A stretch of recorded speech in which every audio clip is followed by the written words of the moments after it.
رب العالمين والعاقبة للمتقين والصلاة والسلام على سيد المرسلين وعلى آله وأصحابه أجمعين.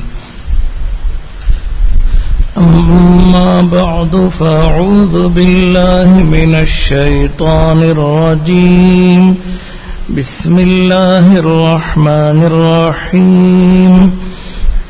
والليل إذا يغشى والنهار إذا تجلى وما خلق الذكر والأنثى إن سعيكم لشتى فأما من أعطى واتقى وصدق بالحسنى فسنيسره لليسرى وأما من بخل واستغنى وكذب بالحسنى فسنيسره للعسرى وما يغني عنه ماله إذا تردى إن علينا للهدى وإن لنا للآخرة والأولى فأنذرتكم نارا تلظى لا يصلاها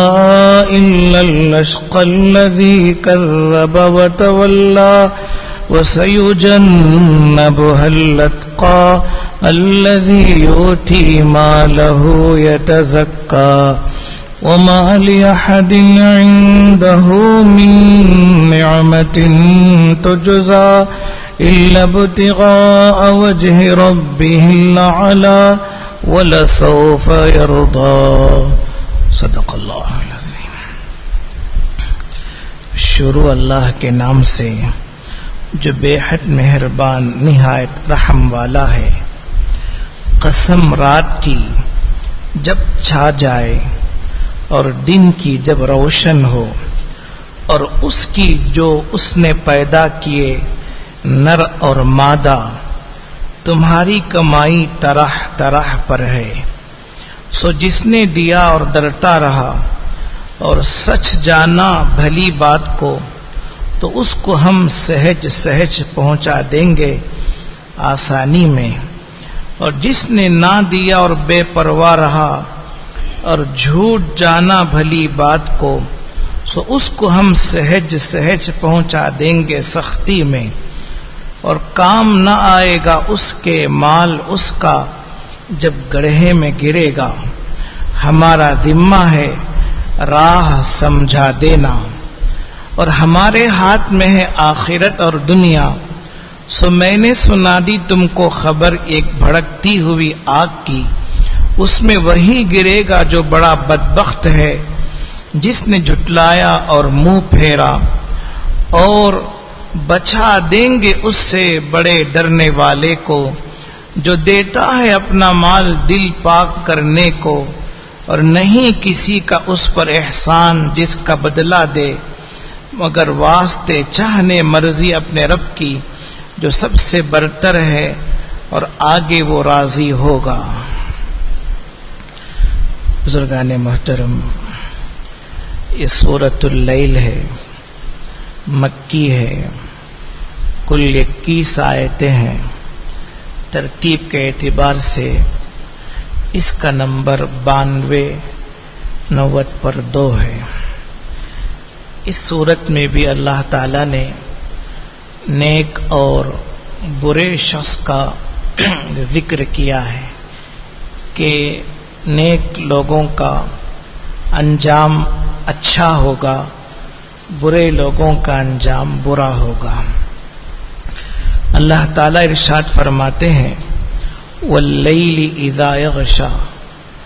3 چیزوں کی 3 باتوں کی قسم کھا رہے ہیں. ایک تو رات کی اور دوسری دن کی اور تیسری قسم خود اللہ تعالیٰ اپنی ذات کی. فرماتے ہیں واللیل اذا یغشا، قسم ہے رات کی جب وہ چھپا لے. یعنی دن کو چھپا لے، آفتاب کو چھپا لے. رات آتی ہے تو دن ختم ہو جاتا ہے، تو گویا دن چھپ گیا. حالانکہ اس قدر روشن دن تھا کہ بظاہر ممکن نہیں تھا کہ یہ روشنی ختم ہو جائے، لیکن جیسے ہی رات آئی روشن دن چھپ گیا. قسم ہے رات کی جب وہ چھپا لے اور دن کی جب وہ روشن ہو جائے. رات کی تاریکی اور اندھیرا اتنا سخت ہوتا ہے کہ ایسا لگتا ہے کہ یہ اندھیرا ختم نہیں ہو سکتا، لیکن جو ہی آفتاب طلوع ہوتا ہے یہ نہایت سخت قسم کا اندھیرا ختم ہو جاتا ہے. وَمَا خَلَقَ الذَّكَرَ وَالْأُنثَى، اور اس ذات کی جس نے نر اور مادہ کو پیدا کیا، مذکر اور مؤنث کو پیدا کیا، یعنی ہر چیز کا اس نے جوڑ پیدا کیا. حقیقی نر اور مادہ بھی اللہ نے پیدا کیے اور ہر ایک کے لیے ایک جوڑ بھی اللہ نے پیدا کیا، چاہے وہ مذکر اور مؤنث نہ ہو. جیسے سردی اور گرمی ہے، یہ مذکر اور مؤنث تو نہیں ہے لیکن دونوں آپس میں جوڑ ہے، ان کا ربط ہے. ایسے ہی دھوپ ہے، چھاؤں ہے، صحت اور بیماری ہے، رنج ہے، راحت ہے. تو کوئی چیز ایسی نہیں جس کا جوڑ نہ ہو، تو وہ بھی یہاں مراد، اور جو براہ راست نر ہے اور مادہ ہے وہ بھی یہاں مراد ہے. تو یہ پیدا کرنا کوئی معمولی بات نہیں ہے. دنیا کتنی ترقی کر چکی ہے لیکن مچھر کا پر آج تک پیدا نہیں کر سکی. اس کے اندر جو کچھ اللہ نے طاقتیں رکھی ہیں مچھر کے پر میں، اس کو پیدا نہیں کر سکی. تو اللہ اپنی قسم کھا رہے ہیں جس نے نر اور مادہ کو پیدا کیا، تو جو ذات ایسی چیزوں کو پیدا کر سکتی ہے وہ ذات کیسے ہوگی. ان سعیکم لشتیٰ، تین باتوں کی قسم کھا کر فرماتے ہیں بے شک تمہاری سعی، تمہاری کوشش، تمہاری محنت مختلف ہے، طرح طرح کی ہے. یعنی کوئی ایسا نہیں ہے جو محنت و مجاہدہ اور سعی اور کوشش نہ کرتا، لیکن کسی کی محنت اور کوشش کام آتی ہے اور وہ جنت میں پہنچتا ہے، کسی کی محنت اور کوشش اس کو جہنم تک لے جاتی ہے. باقی کوشش ہر ایک کرتے ہیں، محنت ہر ایک کرتا ہے، مجاہدہ ہر ایک کرتا ہے. غیر مسلموں میں جتنے مذہب ہیں ہر مذہب والے بہت سی کوششیں کرتے ہیں، محنتیں کرتے ہیں، لیکن ان کی وہ کوششیں ان کے لیے فائدہ نہیں دیتی. اور جو ایمان والا کوشش کرتا ہے اللہ کے لیے، اس کی کوشش فائدہ مند ہوتی ہے. ان سعیکم لشتیٰ، بلا شبہ تمہاری کوشش اور سعی مختلف ہے، طرح طرح پر ہے. کیسے؟ آگے اس کو خود اللہ بیان کر رہے ہیں. مثال کے طور پر دو ہیں، ایک مسلمان ہے، ایک کافر ہے. اب کافروں میں سینکڑوں قسمیں ہیں، لیکن الکفر ملت واحدہ، کفر ایک ہی مذہب ہے، چاہے نام الگ الگ ہوں، چاہے نام الگ الگ ہوں، لیکن کفر ایک ہی مذہب ہے. تو ایک طرف ایمان اور اسلام ہے، اس کو ماننے والا سچے اعتبار سے سچا مسلمان. سچا مسلمان مطلب یہ ہے کہ اس کی توحید میں، اس کی وحدانیت میں کوئی خلل نہ ہو، اس کی توحید میں شرک ملا ہوا نہ ہو، یہ سچا مسلمان ہے. اگرچہ عملی کوتاہیاں ہوں تو اللہ معاف کریں گے اس کو، شروع میں یا آخر میں کبھی نہ کبھی اس کو معاف کر دیں گے. اور اگر توحید ہی خراب ہو تو پھر معافی نہیں ہو سکتی. تو یہاں اللہ فرما رہے ہیں کہ دو قسم کے لوگ ہیں، ایک ایمان والے اور دوسرے غیر ایمان والے. ایمان والا کون ہے؟ فرماتے ہیں فَأَمَّا مَنْ أَعْطَى وَاتَّقَى وَصَدَّقَ بِالْحُسْنَى، بس بہرحال وہ شخص جس نے دیا اور ڈرا اور جس نے اچھی بات کی تصدیق کی. یہ تین باتیں، تین صفتیں ہیں. جس نے دیا یعنی مال کو اللہ کے راستے میں خرچ کیا. اللہ کے راستے میں جو حقوق واجبہ ہیں، مثلا زکوٰۃ ہے، صدقہ فطر ہے، اور اپنی ذات پر ضرورت کے موافق اور اپنے گھر والوں پر ضرورت کے موافق خرچ کرنا، یہ بھی دینے ہی میں شامل ہے. اس پر بھی ثواب ملے گا، لیکن فضول خرچی نہ ہو، ضرورت سے زائد نہ ہو. فَأَمَّا مَنْ أَعْطَى، سو جس نے دیا یعنی مال کو دیا، جن کو دینا ہے، غریبوں کو دیا، مسجد بنائی، مدرسہ بنایا، مکتب بنایا، اس کے علاوہ حقوق واجبہ ادا کیے. تو جیسی جس کی سہولت ہے اس کے موافق جس نے مال دیا، واتقى، اور اللہ سے ڈرا، مال میں عطا کیا، واتقى، اور دین کے جتنے اور شعبے ہیں ان میں بھی اللہ سے ڈرتا رہا. ایک تو مال کا ذکر خاص طور پر کیا گیا کہ عموماً مال کا فتنہ ہی وہ ہوتا ہے کہ جس میں آدمی مبتلا ہو کر اور شعبوں میں بھی اللہ کے حکموں کو پورا نہیں کرتا.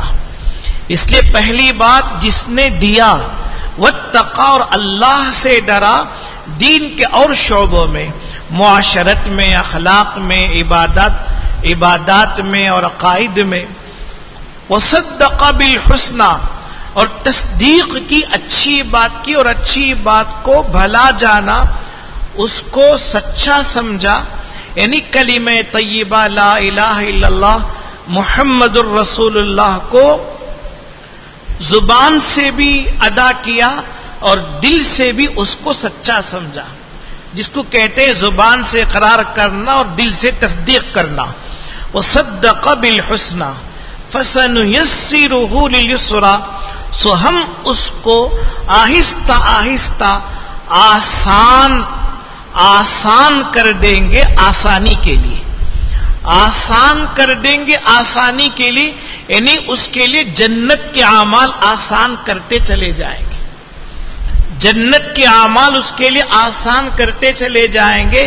اور جتنے اعمال ہیں جنت تک پہنچانے والے، کوئی عمل اس کو مشکل نہیں ہوگا. ہر عمل میں آسانی ہوگی.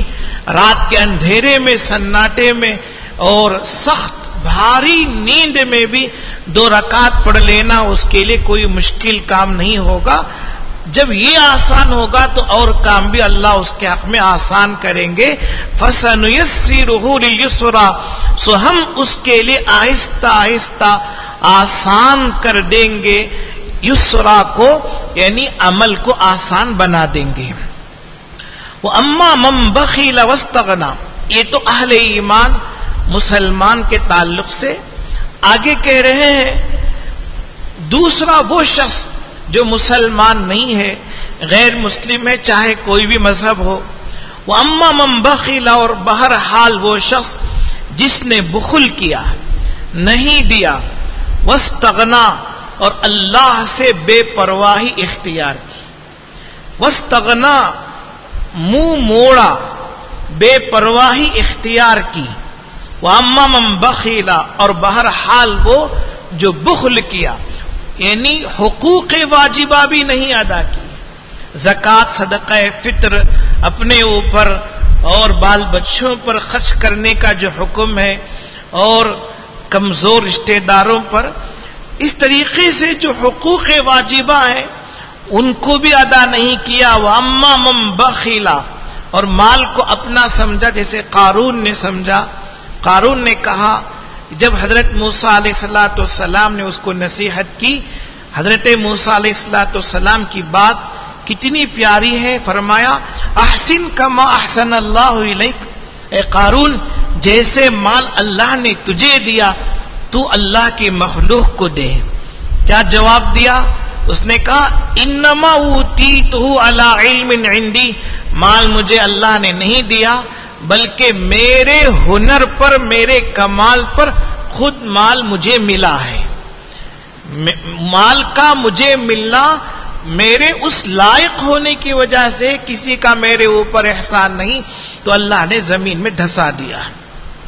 وَأَمَّا مَن بَخِلَ، اور بہرحال وہ جو بخل کیا، وَاسْتَغْنَى، اور منہ موڑا، یعنی مال میں بخل کیا اور دوسرے دین کے تمام شعبوں میں اللہ کی اطاعت سے منہ موڑا، اللہ تبارک و تعالی کی فرما برداری سے چہرہ پھیر لیا، وَكَذَّبَ بِالْحُسْنَى، اور حسنہ کو جھٹلایا، یعنی اچھی بات کو جھٹلا دیا، تصدیق نہیں کی۔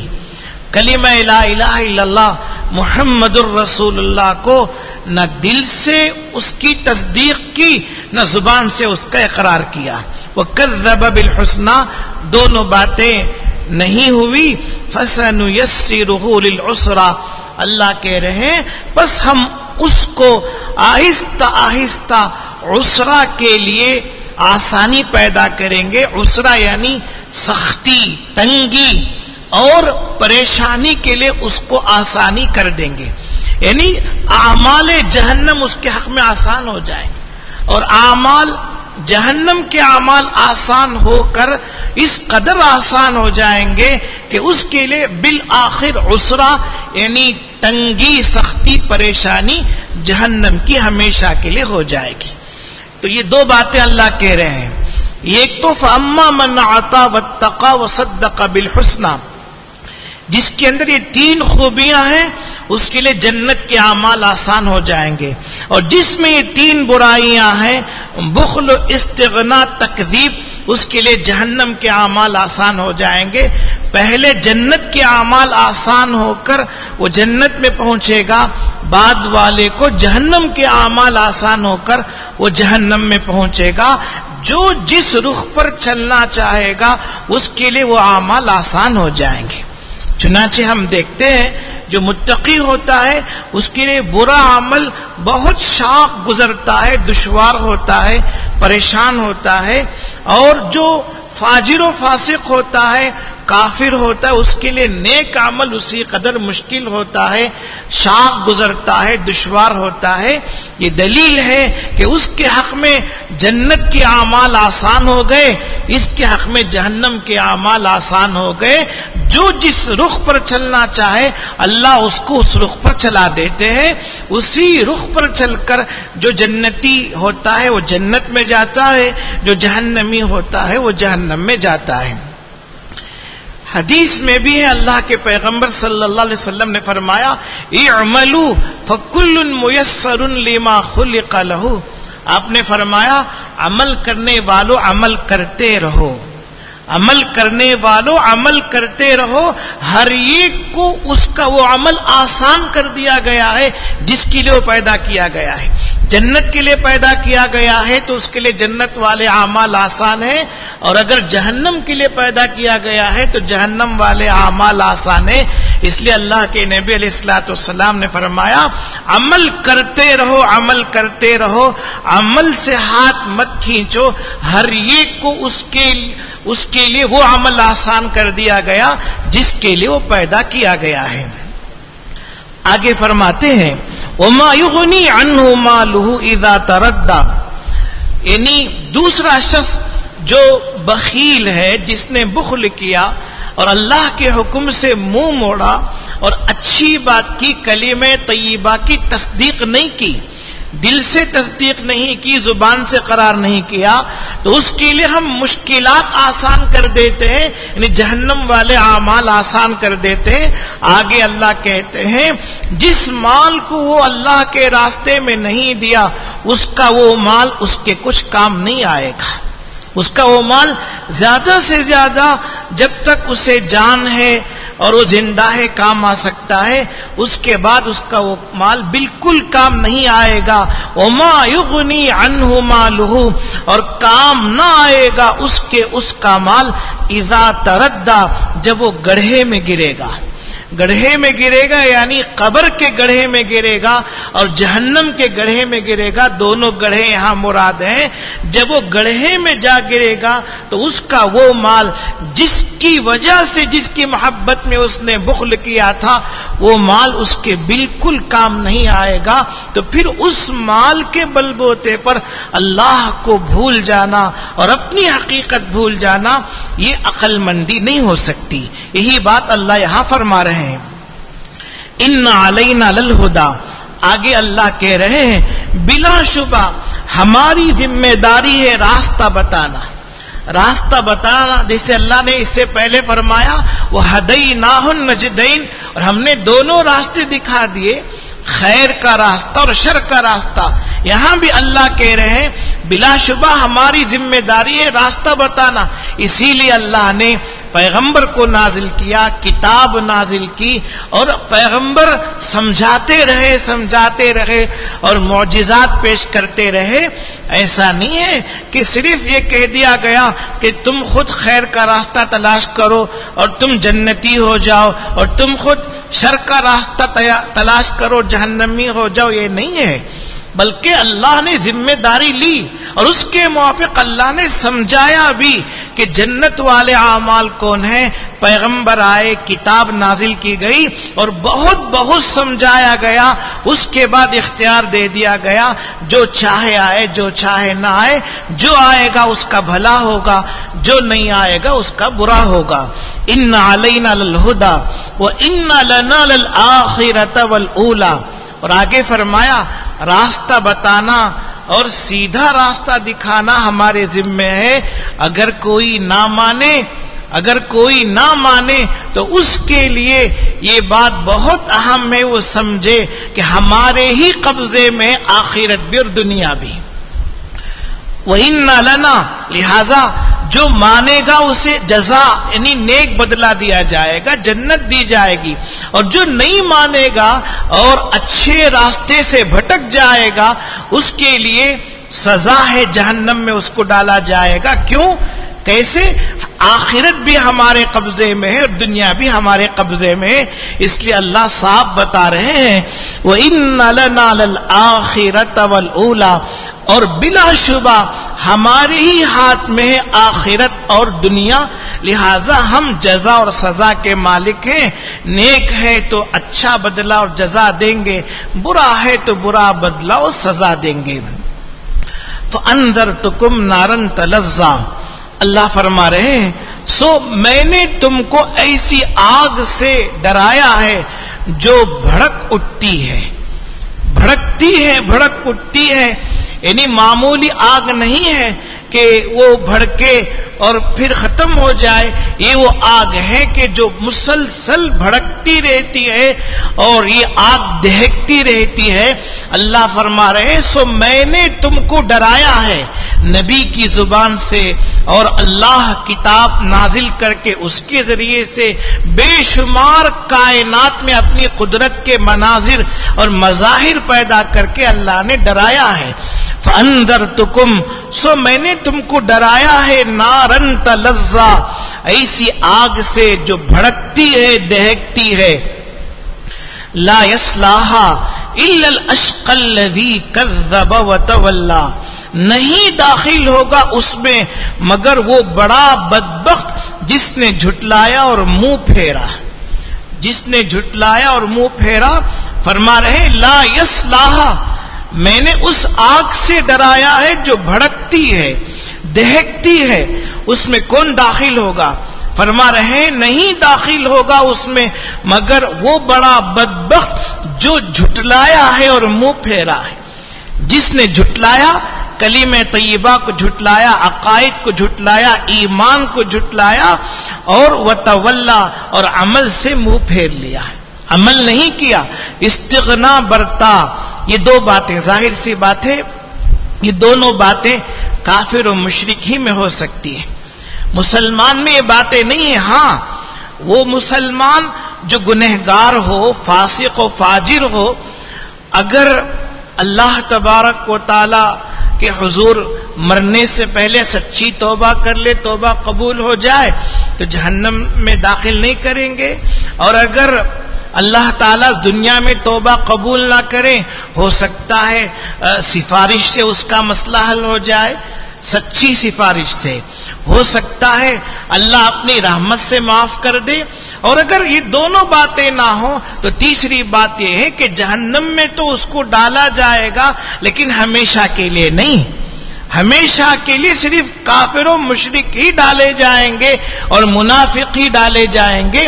اس لیے یہاں کافر و مشرک اور منافق مراد ہیں، اور وہ گنہگار مسلمان جس کی بخشش نہ ہو، وہ چونکہ ہمیشہ کے لیے نہیں ڈالا جاتا ہے اس لیے اس کا ذکر یہاں نہیں کیا گیا، لیکن اگر اللہ کی رحمت متوجہ نہ ہوگی تو چند دنوں کے لیے گنہگار مسلمان بھی ڈالا جائے گا، جیسا کہ دوسری آیتوں میں اور حدیثوں کے اندر یہ مضمون آیا ہے۔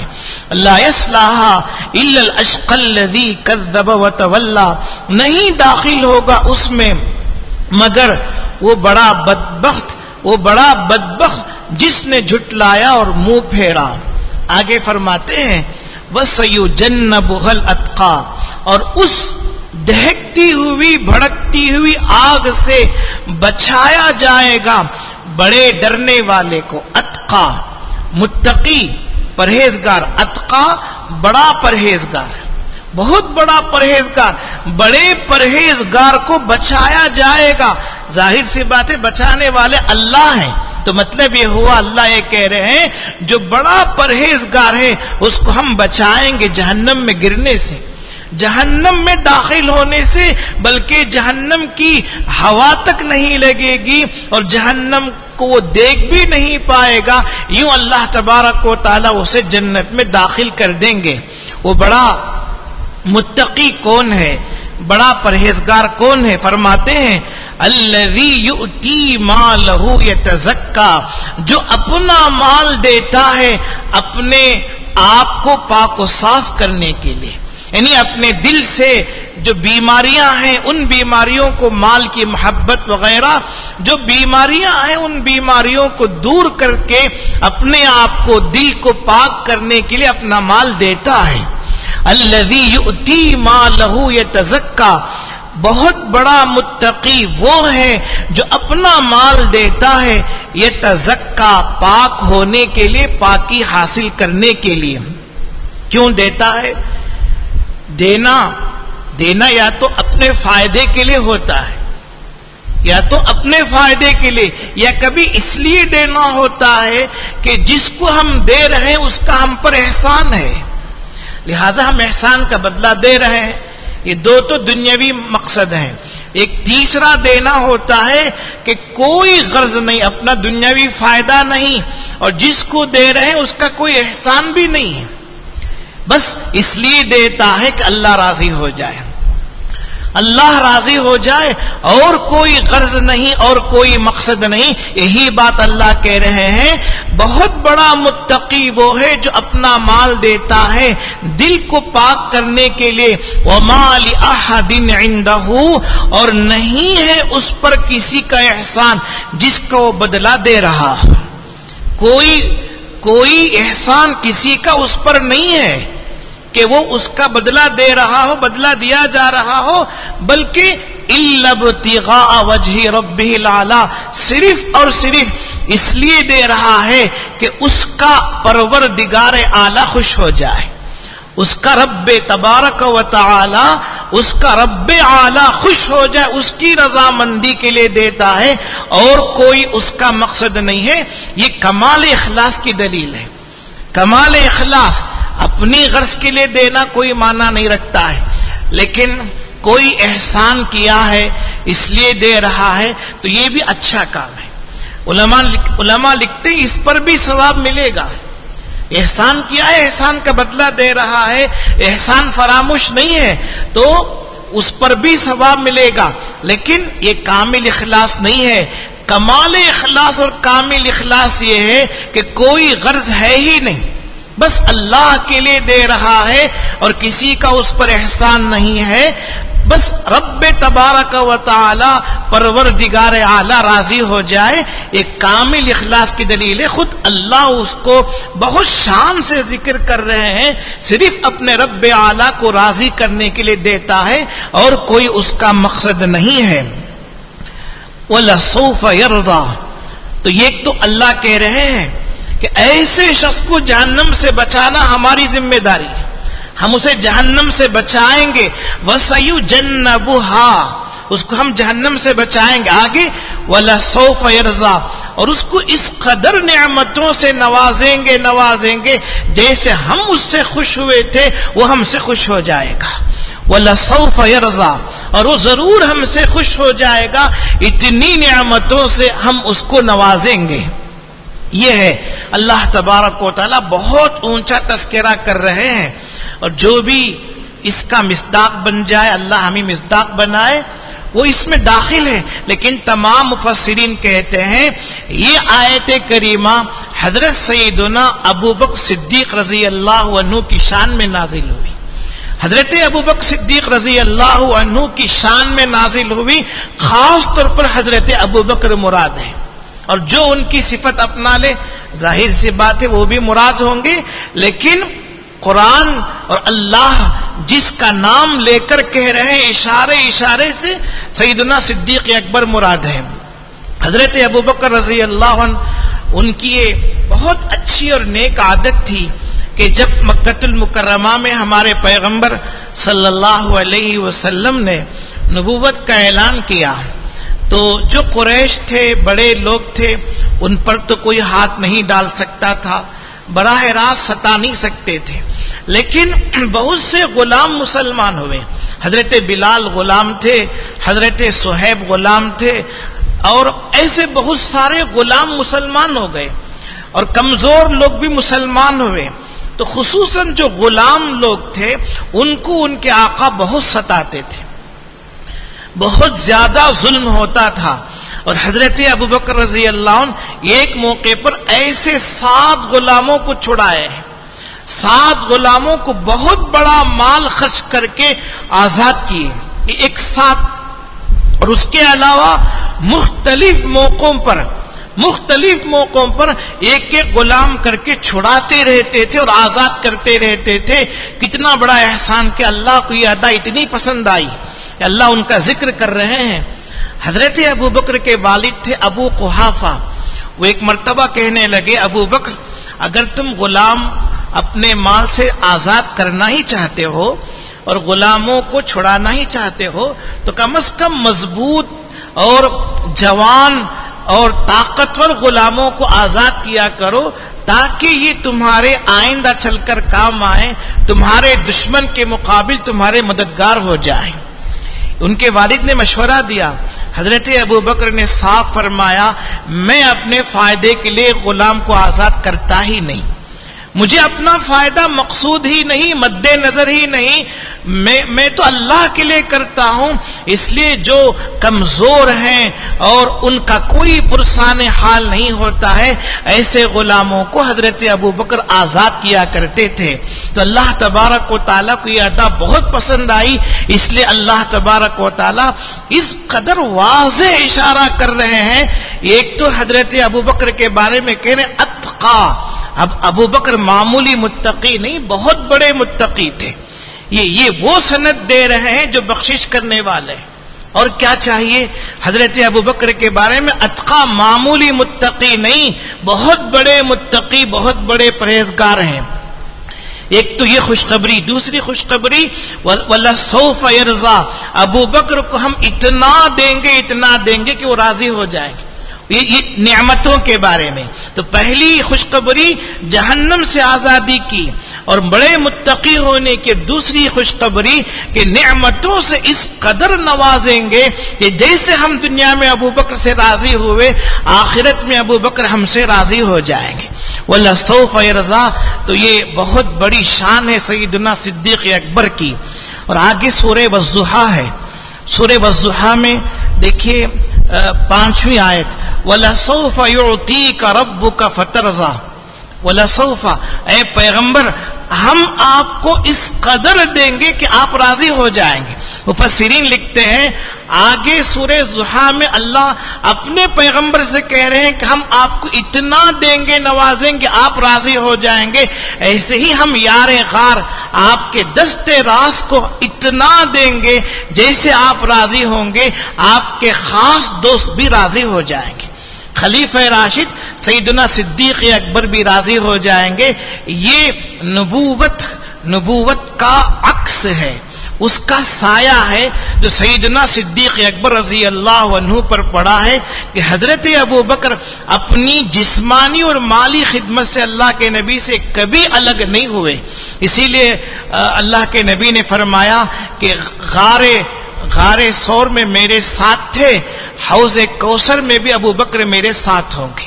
اور یہاں اتنی بڑی خوشخبری خود اللہ دے رہے ہیں، ہم آپ کو راضی کریں گے، ایسے ہی آپ کے جو جگری دوست یار غار ہیں ان کو بھی راضی کریں گے۔ اللہ ان کی قبر پر کروڑوں رحمتیں نازل فرمائے۔